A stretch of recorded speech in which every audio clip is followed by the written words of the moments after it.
الله من الشيطان الرجيم. بسم الله الرحمن الرحيم. وقالوا لن تمسنا النار إلا أياما معدودة قل أتخذتم عند الله عهدا فلن يخلف الله عهده أم تقولون على الله ما لا تعلمون بلى من كسب سيئة وأحاطت به خطيئته فأولئك أصحاب النار هم فيها خالدون والذين آمنوا وعملوا الصالحات أولئك أصحاب الجنة هم فيها خالدون وإذ أخذنا ميثاق بني إسرائيل لا تعبدون إلا الله وبالوالدين إحسانا وذي القربى واليتامى والمساكين وقولوا للناس حسنا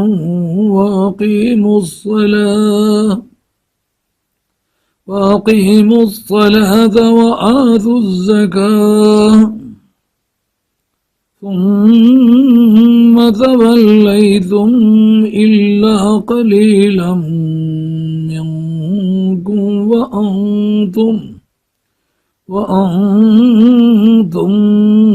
معرضون وإذ أخذنا ميثاقكم لا تسفكون دماءكم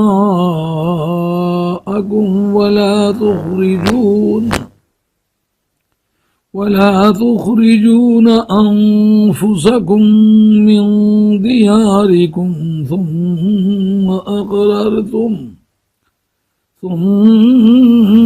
أقررتم وأنتم تشهدون ثم أنتم هؤلاء تقتلون أنفسكم وتخرجون فريقا منكم من ديارهم تظاهرون عليهم بالإثم والعدوان وإن ياتوكم أسارى تفادوهم وهو محرم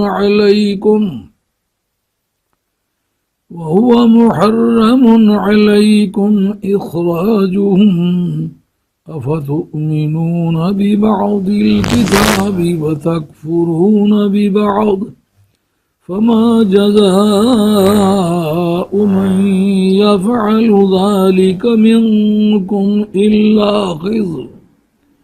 إلا خزي في الحياة الدنيا ويوم القيامة يردون إلى أشد العذاب وما الله بغافل عما تعملون صدق الله مولانا العظيم وبلغنا رسوله النبي الكريم ونحن على ذلك من الشاهدين والشاكرين والحمد لله رب العالمين. حضرت حق جل وعلا شانه وعز اسمه وتم برهانه says, وقالوا, and they said, لن تمسنا النار, the fire will not touch us, إلا أياما معدودات, but for a few days. قُلْ أَتَّخَذْتُمْ عِنْدَ اللَّهِ عَهْدًا. Say, O my holy Prophet, did you obtain the solemn covenant from Allah? Have you made a solemn covenant with Allah with the result that Allah will not break His covenant? أَمْ تَقُولُونَ عَلَى اللَّهِ مَا لَا تَعْلَمُونَ. Or do you say about Allah what you don't know? Bala, why not? Man kasaba sayyi'atan wa ahatat bihi khati'atuhu. Whosoever commits the sin, earn the sins, wa ahatat bihi khati'atuhu, and his faults, his sins, his vices, his crimes engulfs him, envelops him, encircles him, and sounds him. فَأُولَٰئِكَ. So such a people are Ashabun Nar, the people of the fire, hum fiha khalidun, and they will dwell there forever. They will stay there, they will reside there forever. وَالَّذِينَ آمَنُوا وَعَمِلُوا الصَّالِحَاتِ. And those people who believe. Belief means to comply with all of the conditions prescribed by Allah and His Apostle for belief. The easiest way to interpret it and comply with the conditions of Islam. The other way, they believe in the Islamic necessities. This is the meaning of Amanu. Amanu, to believe in the totality of Islamic necessities. If he complies with the conditions of belief, if he believes in the totality of Islamic necessities, وَعَمِلُوا الصَّالِحَاتِ, and he does the good deeds, he practices the virtues, أُولَٰئِكَ, those people are Ashabul Jannah, the paradisiacal, the eligible person to be granted the paradise. They are eligible to reside in the paradise. They are deserving person for paradise. Hum fiha khalidun, and they will dwell there forever. They will reside there forever. They will stay there forever. They are permanent resident of the paradise. وَإِذْ أَخَذْنَا مِيثَاقَ بَنِي إِسْرَائِيلَ. Remember the time. Here the addressees are the resident Jews, resident of Medina Thayyibah, Al-Madina. وَإِذْ أَخَذْنَا, and remember the time when we made a solemn covenant with the children of Israel. I have already explained in the lecture of yesterday the details of Bani Israel. La ta'buduna illallah, that you will not worship save Allah. You will not worship but Allah. You will not worship save Allah. Wa bil walidaini ihsana. The analysis and semantic analysis of this phrase is وَأَقْسِنُوا بِالْوَالِدَيْنِ إِحْسَانًا, and behave nicely towards your parents and the relatives and the orphans and the destitutes, the penniless people, the helpless people, the very poor people. وَقُولُوا لِلنَّاسِ حُسْنًا, and talk and speak nicely with the people. وَأَقِيمُوا الصَّلَاةَ, and do the prayer, establish the prayer. وَآتُوا الزَّكَاةَ, and pay the charity of zakat. ثُمَّ تَوَلَّيْتُمْ, then you slid aside, you slipped aside, you turned away, you do away with the covenant. Illa qalilan minkum, with the exception of a few among you. Wa antum mu'ridun, and you are sliding away, you are slipping away by nature.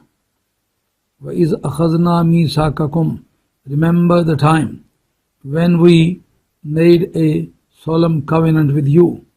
La tasfikuna dima'akum, that you will not shed the blood one another. Wala tukhrijuna anfusakum, and you will not expel one another from your houses. Summa aqarartum, then you confirmed it, you certified it. Wa antum tashhadun, when you were witness to the fact. Thumma antum haulai, then again you are the same people who slaughter, who kill one another, and وَتُخْرِجُونَ فَرِيقًا مِنْكُمْ مِنْ دِيَارِكُمْ, and you expel a group amongst you from their home. تَظَاهَرُونَ عَلَيْهِمْ بِالْإِسْمِ وَالْعُدْوَانِ, and you enter the alliances against them with injustice and with the sin. وَإِنْ يَأْتُوكُمْ أُسَارَى, if they come to you as captives of war, a prisoner of war, captive of war. تُفَادُوهُمْ, you take, give and take each other, you exchange the expiations. Fidya means expiation, ransom, atonement, compensation. تُفَادُوهُمْ, and you exchange the expiation amongst you. وَهُوَ مُحَرَّمٌ عَلَيْكُمْ إِخْرَاجُهُمْ, when their expulsion, their banishment and their exilement is totally unlawful for you. أَفَتُؤْمِنُونَ بِبَعْضِ الْكِتَابِ, do you believe in certain part of the scripture? وَتَكْفُرُونَ بِبَعْضِ, and disbelieve in the rest of the parts. فَمَا جَزَاءُ مَنْ يَفْعَلُ ذَلِكَ مِنْكُمْ, so what is the punishment of such a person as does it amongst you? إِلَّا خِزْيٌ, without the humility, the debasement, the dishonor, فِي الْحَيَاةِ الدُّنْيَا, in this world, وَيَوْمَ الْقِيَامَةِ, and the day hereafter. يُرَدُّونَ إِلَىٰ أَشَدِّ الْعَذَابِ, they would be compelled back, they would be driven back to the severest punishment. وَمَا اللَّهُ بِغَافِلٍ عَمَّا تَعْمَلُونَ, and Allah is not neglectful about what you do, and Allah is not unmindful about what you do. So this is the idiomatic and phrasal translation of the passage I recited before you. Here Quran explains the behavior of the Jewish scholars. Quran says that they conceptuated the common community, Jewish community, with this way that they would not be punished for more than a few days. And what the few days refer to, it has got two antecedents, means two things are there which can be referred to for the indication, for the signification, for the denoting of these few days. Few days means either those few days which was utilized for the worship of the calf, and there were 40 days. Since 40 days they committed the paganism, idolatry, therefore according to their ideology they would be punished only for those 40 days. I have already explained at some extent the meaning and exegetical commentary on this passage. And the other interpretation was left in the previous lecture, that they would be punished. They would be punished for, along with the age of the total world. According to them, the world's life is only 14,000, according to their ideology. And against each century, a Jew would be punished one day. One day punishment would be imposed against 1 century. So thus they would be punished for only 2 weeks. So these were the main items of their concepts, which were totally baseless, and they cannot be justified according to any celestial book or heavenly religion. All of the prophets preached against this idea that every person would be accountable for every action and omission, and if he does the same thing as was advised and as was approved or enjoined by Allah subhanahu wa ta'ala or by any prophet, they would be rewarded for that practice. But if they violate the order of the prophet, they would be penalized. So this was the main system of criminology and penology and reward. Remuneration and reward would be allocated and would be granted and would be bestowed upon according to the instructions of the prophets, which were given in the light of the precepts of Allah subhanahu wa ta'ala. The verses of Allah and precepts of the prophet suggest all of the virtues, the sins, the actions and omissions, and reward and penalty. All of the things were given in full details by the previous prophets. So therefore it was just a bogus idea that they would be penalized only for 14 days, 2 weeks. Quran says, did you obtain the solemn covenant from Allah, which Allah will not break? Means this is a completely bogus information, bogus idea, and self-made and fabricated concepts, tenets.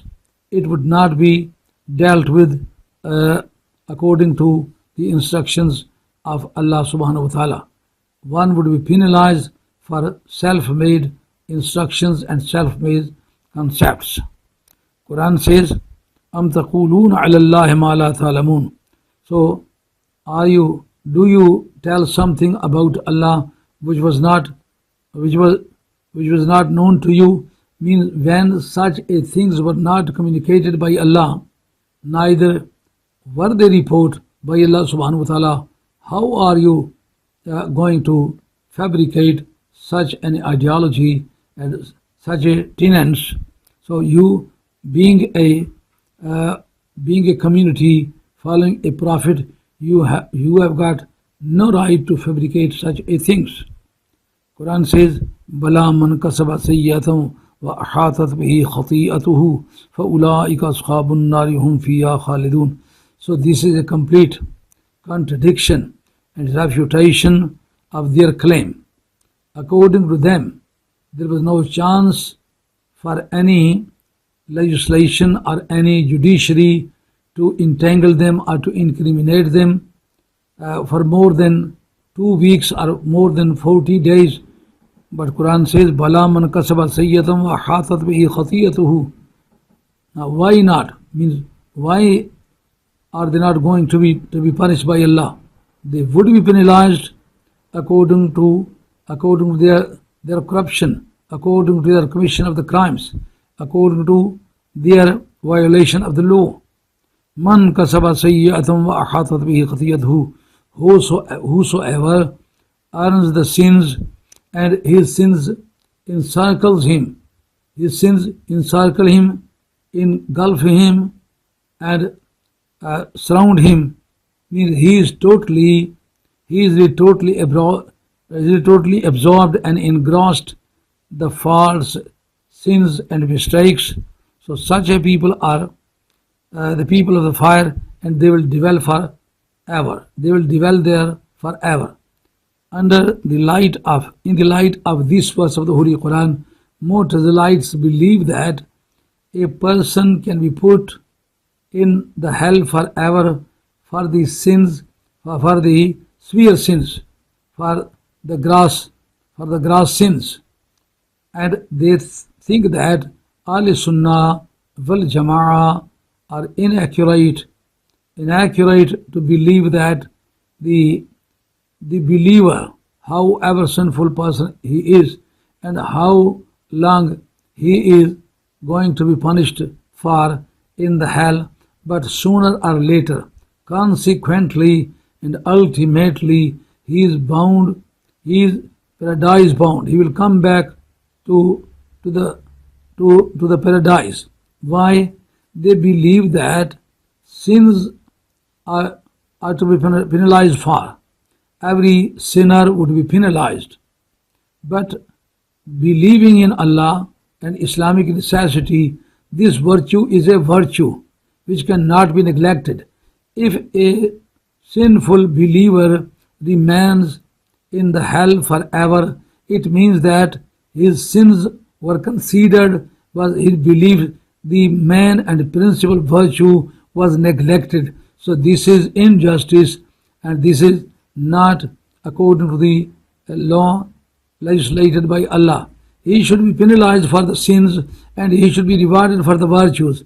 He would be penalized for the sins in the hell, but he would be granted the paradise for the virtue of belief. Belief is man virtue, because all of the virtues depend on the virtue of the belief. When a person is true believer, however sinful person he is, he would be penalized for his sins, but he would be returned back to the paradise for the virtue of his belief. This is the belief of Ahl Sunnah wal Jama'ah. But Mu'tazilites say that if a person does the grievous crimes, the grievous sins, the gross sins, so he would be put in the hell forever. So this is really against the justice. This is against the equity of law, adequacy of the law. The adequacy of the law, the equity of law requires the punishment for any sin one commits, and requires the reward for any virtue he earns.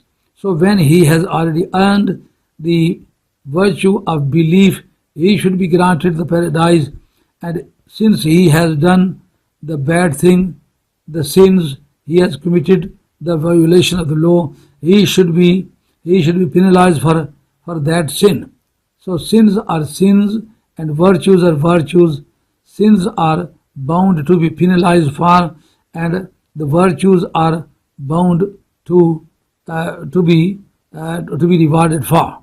So therefore, Ahl Sunnah wal Jama'ah are in the right to believe that one would be penalized for his sins, and one would be returned back to the paradise for the virtue of his belief. Here, when Quran says, "Hatat bihi khati'atuhu," and all of the sins are around him, he is surrounded by the faults, then he will go in the hell forever.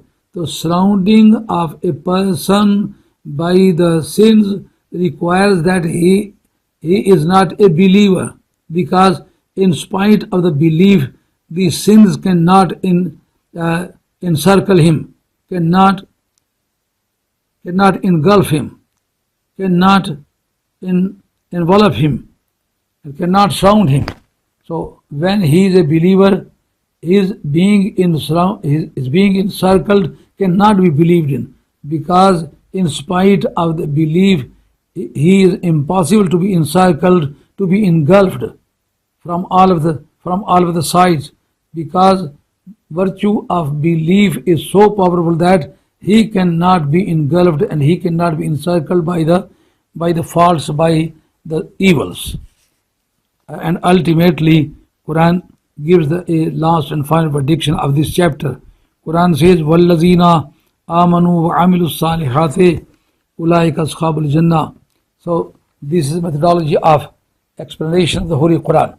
Whenever Quran elucidates or expounds any chapter, so he always juxtapose the two different things, black and white, good and bad, virtue and sin, infidelity and belief, and hypocrisy and sincerity. So the verdictions are given on both the side just to discriminate every type of the actions. Here, when all of the bad things of the violator of the law were expressed here, and their deviation in practice, in belief, in teaching, in learning, in syllabus, in their syllabus and in their syllabic books were mentioned and explained and expounded in the previous chapter. So consequently and ultimately, Quran adopts the same formula to explain the virtues in front of the evils, explains the belief in front of, against the hypocrisy or deviation of the law. Quran says, وَالَّذِينَ آمَنُوا وَعَمِلُوا الصَّالِحَاتِ, and those people who believe, means they comply with the conditions of Iman, they satisfy the conditions of Islamic necessities, so they are called believer. وَعَمِلُوا الصَّالِحَاتِ, and after believing in Islamic total necessities, they practice according to the demand of the belief. Such a people are paradisiacal, they are eligible to be granted the paradise. So Quran says, Hum fiya khalidun, as the infidel will remain in the hell forever, as the non-believer will reside in the fire forever. Similarly, the true Muslims complying with the conditions of the practice, they are eligible to be put in the paradise and dwell there forever. So these two ways are suggested by the Holy Quran. Now one has got two options, are to follow the way of belief and good practice and has the paradise, and the other way is to disbelieve and to violate the law and to disobey Allah subhanahu wa ta'ala and go to the hell. So these two ways are open for the community of this time. One ever wants to go wherever, he should follow the same way. Muslims, being a Muslim, is duty bound to comply with the conditions of belief and practice according to the demand of Kitabullah and Sunnat Rasulullah, and has the paradise. Here Quran says, the new chapter, the new discourse starts from here. وَإِذْ أَخَذْنَا مِيثَاقَ بَنِي إِسْرَائِيلَ لَا تَعْبُدُونَ إِلَّا اللَّهِ. So the same things are rephrased, and to be more precise, many things are explained again and again, just to make one understand that their deviation was not ambiguous matter, it was not confused matter, but it was clearly explained and elucidated and expounded by the Holy Quran. Quran says, so it was not an ambiguous or neglected matter, but these people were declared to be abiding by the rules and regulations prescribed by Allah for Moses, may grace and the peace of Allah be upon him. When the mountain Tur was elevated, lifted up upon them, and Allah subhanahu wa ta'ala said, if you are going to accept the contents of the holy book, scripture, so you would be released, you would be emancipated, and you would be delivered. Otherwise, you would be deliberated. Otherwise, you would be penalized, and the mountain Tur would be placed on your head, and you would be ground like flour. So they made a covenant with Allah subhanahu wa ta'ala through Moses, may grace and peace of Allah be upon him, that you are not allowed to worship anyone else other than Allah. Only Allah is diverse, deserving entity to be worshipped. So first violation of law was them when Moses went to the mountain Tur to receive the tablets of Torah Pentateuch. So they began to worship the calf. Allah subhanahu wa ta'ala says that the first violation of law was attempted by them in quite broad daylight. A prophet was also present there. But our books say that prophet cannot commit the infidelity or paganism, but according to the record maintained by the biblical sciences, they say that calf was made by Aaron himself. So it is against the prophethood that a prophet can make an idol to be worshipped. So idols are broken by the prophets. Idols are not carved or made by the prophet himself, prophets themselves to be worshipped. So all of the prophets were sent down to abolish the paganism, idolatry, but this is really a very curious matter that they were attributing the carving of the idol towards Aaron alayhi salatu wasalam. So here Quran says Allah subhanahu wa ta'ala made a solemn covenant with the children of Israel that they would not worship other than Allah, but they did. This was the first deviation, first violation. Look, when they were granted the sewn clothes, and with the improvement and with the progress of the body, their clothes would also progress, and they were not in need of any washermen because their clothes would not dirty. And in addition to that, the prepared food was sent down for there. So in the human history, it was totally unprecedented that a human being was entertained by the prepared food by Allah subhanahu wa ta'ala.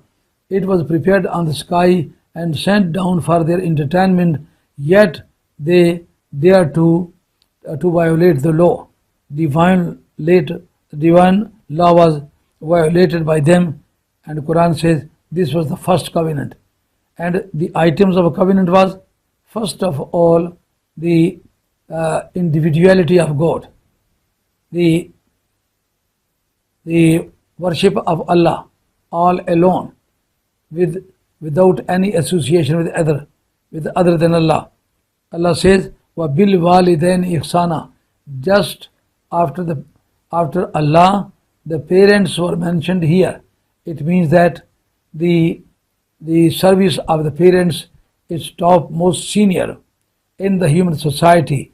Just after the worshipping of Allah, it was necessitated for them, it was obliged to them that they would have to behave nicely towards their parents. All of the Muslims are requested and advised to behave nicely towards their parents. وَقَضَى رَبُّكَ أَلَّا تَعْبُدُوا إِلَّا إِيَّاهُ وَبِالْوَالِدَيْنِ إِحْسَانًا.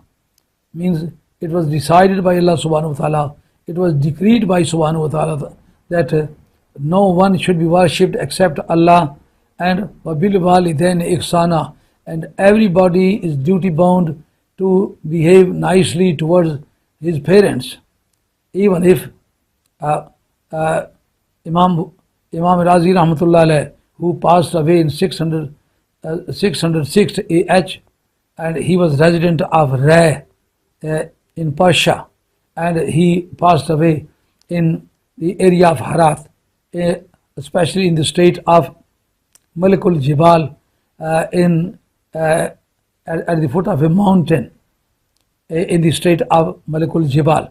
He was one of the greatest scholar of the time, and he was a great philosopher, great logician, and one of the topmost senior lawyer and senior dialectical theologian, he writes in his book that when Moses requested Allah subhanahu wa ta'ala to show himself to Moses, so why Allah subhanahu wa ta'ala asked him to look at the mountain?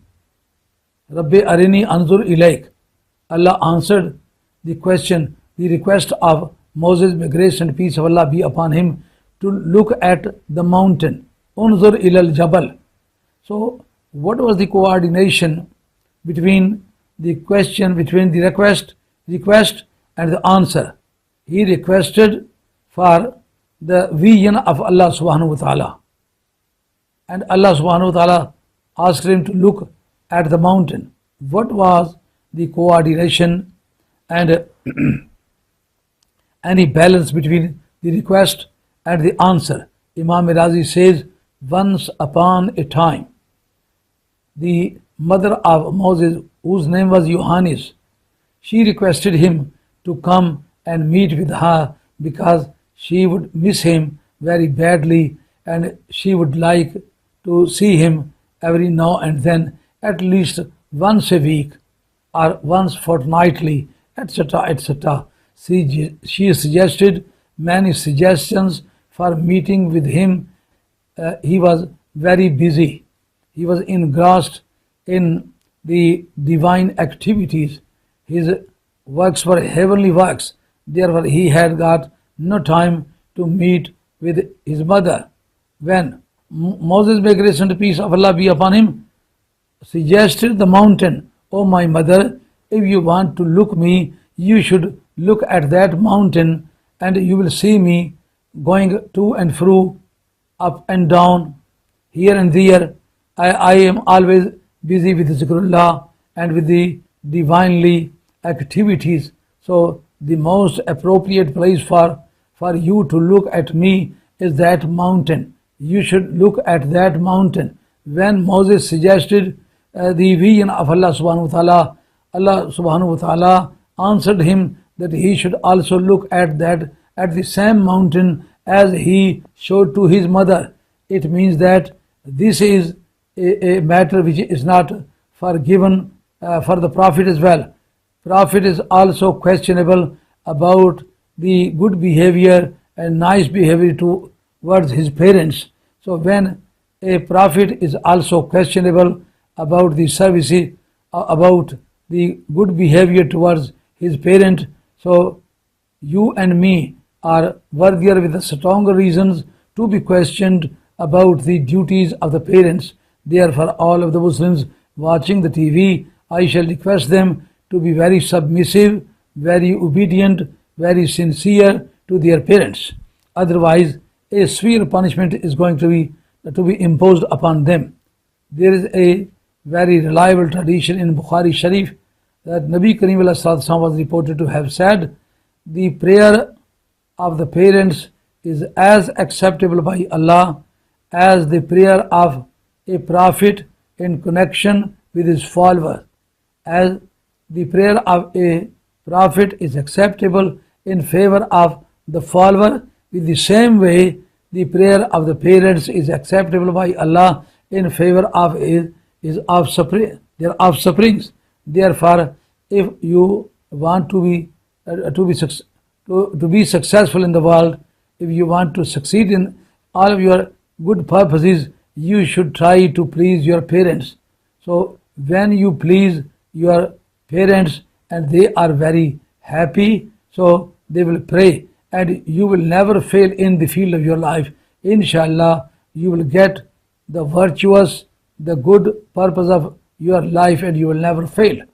So all of the students learning in the schools, in the colleges, in the universities, in the political fields, in the trading fields, in the commercial areas, all of the people are requested to be very obedient and very submissive and very humble to their parents. Otherwise, they will have to have the failure. If you try to please your parents, inshallah, God permitting, you will get all of the good goals of your life. Therefore, Quran says this is not speciality of this ummah, but this law is the law of the previous ummahs as well. All of the Bani Israel were asked and obliged to behave nicely to their parents. Wa zil qurba, not only parents are deserving person to be respected and to be behaved nicely with, but all of the other relatives. The relatives have got different type of the relationship with the person. According to Islamic law, if there is an Islamic state and a person is not paying the maintenance to his parents, they can file a case in the court for a court of maintenance, and they can require and they can demand their maintenance by through court, and a son is duty bound to pay the maintenance to his parents, as the parents were duty bound to pay the maintenance in his childhood, when he was a small child, when he was a boy or daughter in school, and he was learning, and he was in need of help, and he was in need of being brought up. So the parents were duty bound to pay the maintenance, the expenditure, even if they were not fully rich persons, but they were duty bound to work on the road and to dig the pits and to carry the load in the shops, in the factories, but it was their duty to provide their offsprings with the facilities of life, and all of the facilities are necessary for the parents to be to provide to their offsprings, as the parents were duty bound and obliged to provide their sons and daughters, their offsprings, with the proper facilities. With the same way, the offsprings, the children, the offsprings are duty bound to provide their parents with the proper facilities in the life, otherwise they would be penalized. And the other relatives, for instance, the paternal real auntie, the maternal real auntie, the paternal uncle, real uncle, and maternal real uncle, they are poor, and a person is very rich person, he can support the aunties and uncles, and he is not paying anything to them. So according to Islamic law, if you study the Muhammadan law, which is enforceable in the course, in the syllabus of LLB, you will see the sections that the real uncle, the real auntie, whether maternal or paternal, they can file a case in the court, but the burden of proof would be upon them, that they will have to prove that this person is a very rich person. He can pay. He has got extra money to the necessities of his own dependent members. He has got extra money, extra wealth, extra facilities, extra properties, and he can easily pay to somebody else. And the other thing, they will have to prove that they are destitute, they are powerless, they are totally poor, they have nothing, they have got nothing to live on. So under these circumstances, they can file a case for their maintenance in the Islamic court, and one is duty bound to pay their maintenance in the court. So the relatives are also eligible to be treated nicely, to be treated with nicely. Therefore, Quran says, Zawil Qurba. So this is not a new law, but this law was legislated and enacted for the previous communities as well.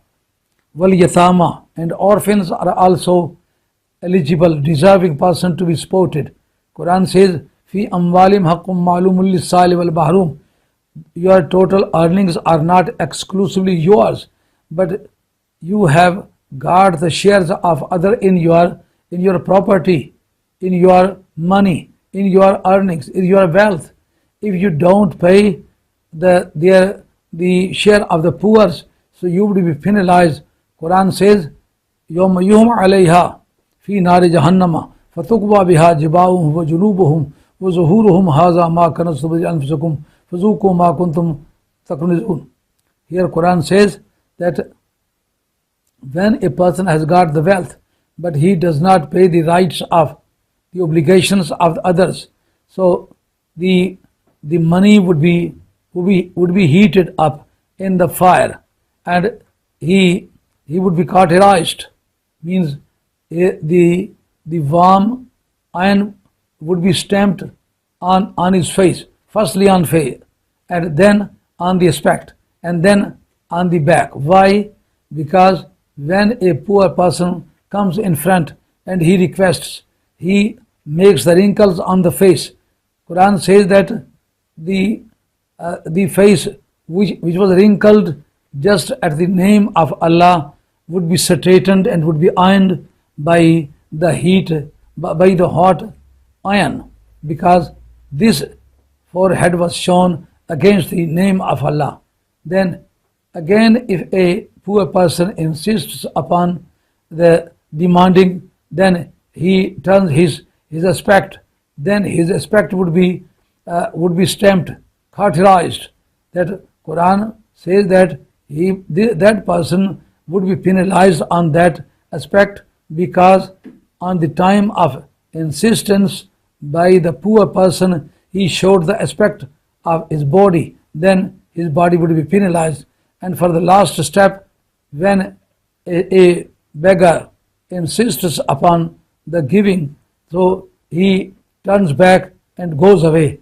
The last and final step of the rich person is to turn the back and go away. Then Allah subhanahu wa ta'ala would say that this back should be stamped by the hot iron, because these aspects and these places were shown against the name of Allah.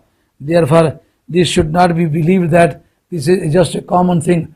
All of the orphans are also deserving person, and poor persons are also eligible to have your money, a share from your money. وَقُولُوا لِلنَّاسِ حُسْنًا, and you are duty bound to speak nicely with the people. And Nabi Kareem Sallallahu says that the good speech is also a charity. One should speak nicely with the people. وَأَقِيمُوا الصَّلَاةَ وَآتُوا الزَّكَاةَ. Here Quran says, then establish the prayer and pay the charity of zakat. And again, you slid away, means sliding away is your second nature. It is your not a learned thing, but it is in your nature. You are sliding away by your nature. These blemishes and pinpoints and faults of Bani Israel was expressed here. Why?